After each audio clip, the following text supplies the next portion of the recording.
Eventos finais. Capítulo 8. As cidades. Os primeiros construtores de cidades. Recebendo a maldição de Deus, Caim se retirou da casa do pai. Escolheu a princípio para si a ocupação de cultivador do solo, e então fundou uma cidade, chamando-a pelo nome de seu filho mais velho. Gênesis 4, verso 17. Saíra da presença do Senhor, rejeitara a promessa do Éden restaurado, a fim de buscar suas posses e gozos na terra sob a maldição do pecado, ficando assim à frente daquela grande classe de homens que adoram o Deus deste mundo. Durante algum tempo, os descendentes de Noé continuaram a habitar entre as montanhas onde a arca repousara. Aumentando seu número, a apostasia logo determinou a divisão. Aqueles que desejavam esquecer-se de seu Criador e lançar de si as restrições de sua lei, sentiam um incômodo constante pelo ensino e exemplos de seus companheiros tementes a Deus, e depois de algum tempo resolveram separar-se dos adoradores de Deus. Em seguida, viajaram para a planície de Sinear, nas margens do rio Eufrates. Ali resolveram edificar uma cidade, e nela uma torre de altura tão estupenda que havia de torná-la uma maravilha do mundo. As cidades são viveiros de vícios. A sucessão de prazeres e divertimentos centraliza-se nas cidades. Muitos pais que escolhem um lar na cidade para os filhos, pensando dar-lhes maiores vantagens, são desapontados, mas demasiado tarde se arrependem de seu terrível erro. As cidades de nosso tempo tornam-se depressa como Sodoma e Gomorra. Os muitos feriados animam a ociosidade. Os divertimentos, o teatro, corridas de cavalo, jogos, as bebidas alcoólicas, banquetes e orgias, estimulam ao extremo todas as paixões. A juventude é arrastada pela corrente popular. Parábolas de Jesus, 54. Foi-me revelado que as cidades se encherão de confusão, violência e crime, e que estas coisas aumentarão até o fim da história da terra. Em todo o mundo as cidades se estão tornando viveiros de vícios. Por toda parte se vê e ouve o que é mal, e encontram-se estimulantes à sensualidade e ao desregramento. Juízos que sobrevêm às cidades. Terríveis abalos sobrevirão à terra, e os suntuosos palácios erigidos à custa de enormes despesas certamente se transformarão em montões de ruínas. Quando é retirada a mão de Deus que restringe, o destruidor começa sua obra. Então ocorrerão as maiores calamidades em nossas cidades. O Senhor faz advertências aos habitantes da terra, como no incêndio de Chicago e nos de Melbourne, Londres e da cidade de Nova York. O fim está perto, e cada cidade será transtornada de todos os modos. Haverá confusão em todas as cidades. Tudo que puder ser abalado há de ser abalado, e não sabemos o que virá em seguida. Os juízos serão de acordo com a iniquidade das pessoas e à luz da verdade que elas tiveram. Quem dera que o povo de Deus tivesse uma ideia da impendente destruição de milhares de cidades, agora quase dominadas pela idolatria. Está próximo o tempo em que grandes cidades serão destruídas, e todos devem ser advertidos destes juízos vindouros. Edifícios à prova de catástrofes se transformarão em cinzas. Vi as mais dispendiosas estruturas de edifícios erigidos e que se acreditava serem à prova de fogo. E assim como Sodoma pereceu nas chamas da vingança de Deus, essas suntuosas construções também se transformarão em cinzas. Os lisonjeiros monumentos da grandeza de homens serão reduzidos a pó, mesmo antes que sobrevenha ao mundo a última grande destruição.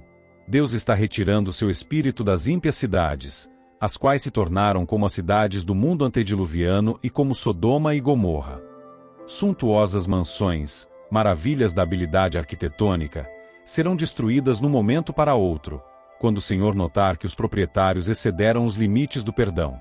A destruição, pelas chamas, de majestosos edifícios que se presumia serem à prova de fogo, é uma ilustração de como em pouco tempo a arquitetura da terra jazerá em ruínas. Os homens continuarão a erigir edifícios dispendiosos, que custem milhões de dólares. Será dada especial atenção à sua beleza arquitetônica e à firmeza e solidez com que são construídos, mas o Senhor me informou que, não obstante a extraordinária firmeza e o dispendioso aparato, esses edifícios terão o mesmo fim que o Templo de Jerusalém. A cidade de Nova York. Deus não tem executado sua ira sem misericórdia. Sua mão ainda está estendida. Sua mensagem precisa ser transmitida na grande Nova York. Deve ser mostrado ao povo como é possível para Deus, com o simples toque de sua mão, destruir os bens que eles acumularam para o último grande dia. Não tenho luz especial a respeito do que sobrevirá a Nova York, mas sei que um dia os grandes edifícios que estão ali serão demolidos pela ação construtiva e destrutiva do poder de Deus. A morte chegará a todos os lugares. É por isso que estou tão ansiosa de que nossas cidades sejam advertidas. Uma ocasião, achando-me na cidade de Nova York, fui convidada, à noite, para contemplar os edifícios que se erguiam, andar sobre andar, para o céu. Garantia-se que esses edifícios seriam à prova de fogo, e haviam sido erigidos para glorificar seus proprietários e construtores. A cena que em seguida passou perante mim foi um alarma de fogo. Os homens olhavam aos altos edifícios, supostamente incombustíveis, e diziam: estão perfeitamente seguros. Mas esses edifícios foram consumidos como se fossem feitos de pés. Os aparelhos contra incêndios nada podiam fazer para deter a destruição. Os bombeiros não podiam fazer funcionar as máquinas. Chicago e Los Angeles. Cenas que logo ocorreriam em Chicago e outras grandes cidades também passaram diante de mim. Ao avolumar-se a iniquidade e retirar-se o protetor poder de Deus, houve tempestades e ventos destruidores. Edifícios foram destruídos pelo fogo e deitados abaixo por terremotos. Algum tempo depois disso, foi-me mostrado que a visão dos edifícios em Chicago e o ONU sobre os recursos de nosso povo para erigi-los, e sua destruição, era uma lição prática para nosso povo, advertindo-os de que não deviam investir amplamente seus recursos em propriedades na cidade de Chicago, ou em alguma outra cidade, a não ser que a providência divina abrisse o caminho e indicasse claramente o dever de construir ou comprar, por ser necessário a transmissão da mensagem de advertência. Foi feita uma admoestação similar no tocante ao ato de construir em Los Angeles. Reiteradas vezes tenho sido avisada de que não devemos aplicar recursos na construção de edifícios dispendiosos nas cidades. São Francisco e Oakland. São Francisco e Oakland estão se tornando como Sodoma e Gomorra, e o Senhor irá puni-las. Não vai longe o tempo em que elas sofrerão os seus juízos. O terrível terremoto que sobreveio a São Francisco será seguido de outras manifestações do poder de Deus. Sua lei tem sido transgredida. As cidades tornaram-se poluídas pelo pecado. Estudai a história de Nínive. Deus enviou uma mensagem especial a essa cidade iníqua por intermédio de Jonas. Muitas mensagens como a sua seriam transmitidas em nossa época, se as cidades iníquas se arrependessem como Nínive. Mesmo nas cidades em que os juízos de Deus têm caído em consequência dessa transgressão, não há sinais de arrependimento. Os bares ainda estão abertos e muitas tentações são mantidas diante do povo. Outras cidades iníquas. Ao nos aproximarmos do fim da história terrestre, as cenas da calamidade de São Francisco hão de repetir-se em outros lugares. Estas coisas me infundem um ar muito solene, pois sei que o dia do juízo está precisamente diante de nós. Os juízos que já ocorreram constituem uma advertência, mas não o fim da punição que sobrevirá às cidades iníquas. Abacuque 2, versos 1 ao 20, Sofonias 1, verso 1 ao 13 e verso 20, Zacarias 1, versos 1 a 4 e verso 14, Malaquias 1, versos 1 a 4. Estas cenas logo serão presenciadas assim como foram claramente descritas. Apresento estas maravilhosas declarações das Escrituras para a consideração de todos. As profecias relatadas no Antigo Testamento são a palavra do Senhor para os últimos dias, e cumprir-se-ão com tanta certeza como vimos a desolação de São Francisco. Tenho ordem de declarar a mensagem, dizendo que as cidades onde reina a transgressão, extremamente pecadoras, serão destruídas por terremotos, pelo fogo e por dilúvio. Todas as advertências de Cristo acerca dos eventos que ocorrerão perto do fim da história terrestre estão agora se cumprindo em nossas grandes cidades. Deus está permitindo que estas coisas sejam trazidas à luz para que as possa ler até quem passa correndo. A cidade de São Francisco é uma amostra do que o mundo inteiro está se tornando. O pernicioso suborno, a malversação de recursos, as transações fraudulentas entre homens que têm autoridade para soltar os culpados e condenar os inocentes, toda essa iniquidade está enchendo outras grandes cidades da terra e tornando o mundo como ele era nos dias que precederam o dilúvio. Os sindicatos nas cidades. Satanás está ativamente em operação em nossas cidades populosas. Sua obra é observada na confusão, na luta e discórdia entre o capital e o trabalho, bem como na hipocrisia que penetrou nas igrejas.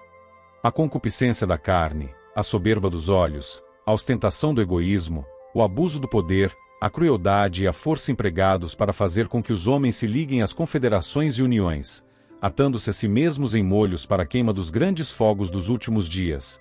Tudo isso é operação de instrumentos satânicos. Os ímpios estão sendo atados em feixes, atados em conglomerados comerciais, em sindicatos, em confederações. Não devemos ter nada que ver com essas organizações. Deus é o nosso soberano, o nosso governador, e Ele nos convida a sair e separar-nos do mundo. Retirai-vos do meio deles, separai-vos, diz o Senhor, não toqueis em coisas impuras. 2 Coríntios 6, verso 17.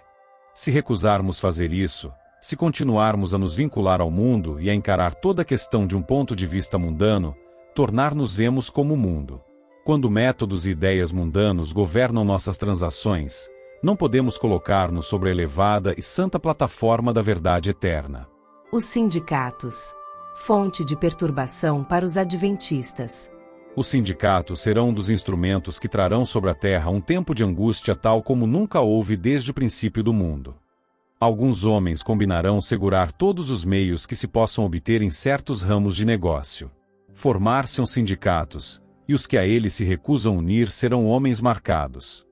Por causa dessas uniões e confederações, logo será muito difícil nossas instituições levarem avante seu trabalho nas cidades.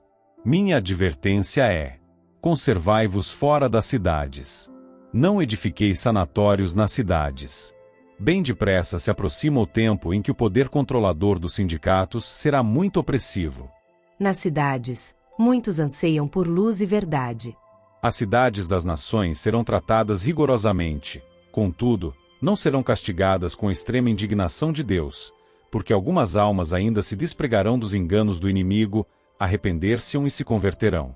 As trevas espirituais que cobrem o mundo inteiro estão se intensificando nos apinhados centros populacionais. É nas cidades das nações que os obreiros evangélicos encontram a maior impenitência e a maior necessidade. E nessas mesmas cidades os ganhadores de almas deparam com algumas das maiores oportunidades. Em meio às multidões que não pensam em Deus e no céu, encontram-se muitos que almejam luz e pureza de coração. Até mesmo entre os descuidados e indiferentes, a atenção de não poucas pessoas pode ser atraída por uma revelação do amor de Deus pela alma humana. É preciso haver diligente esforço nas cidades. Como preparação para a vinda de nosso Senhor, devemos realizar um amplo trabalho nas grandes cidades. Temos um solene testemunho a ser dado nesses grandes centros. A mensagem de advertência para este tempo não está sendo transmitida diligentemente no grande mundo comercial. Dia a dia os centros de comércio estão repletos de homens e mulheres que necessitam da verdade para este tempo, mas não obtêm conhecimento para a salvação de seus preciosos princípios porque não são envidados diligentes e perseverantes esforços para alcançar esta classe de pessoas onde elas se encontram. A mensagem do terceiro anjo deve agora ser proclamada não só em países distantes, mas também em negligenciados lugares por perto, em que há multidões não advertidas e salvas. Nossas cidades, em toda parte, requerem diligente e sincero trabalho da parte dos servos de Deus. Nem todos podem deixar as cidades por enquanto. Sempre que possível, é dever dos pais estabelecer lares no campo para os filhos. Conforme o tempo avança, cada vez mais terá nosso povo de sair das cidades. Durante anos temos recebido a instrução de que nossos irmãos e irmãs, e especialmente as famílias que têm filhos, devem fazer planos para abandonar as cidades, conforme diante deles se abra o caminho para fazê-lo. Muitos terão de trabalhar com empenho para ajudar a abrir o caminho.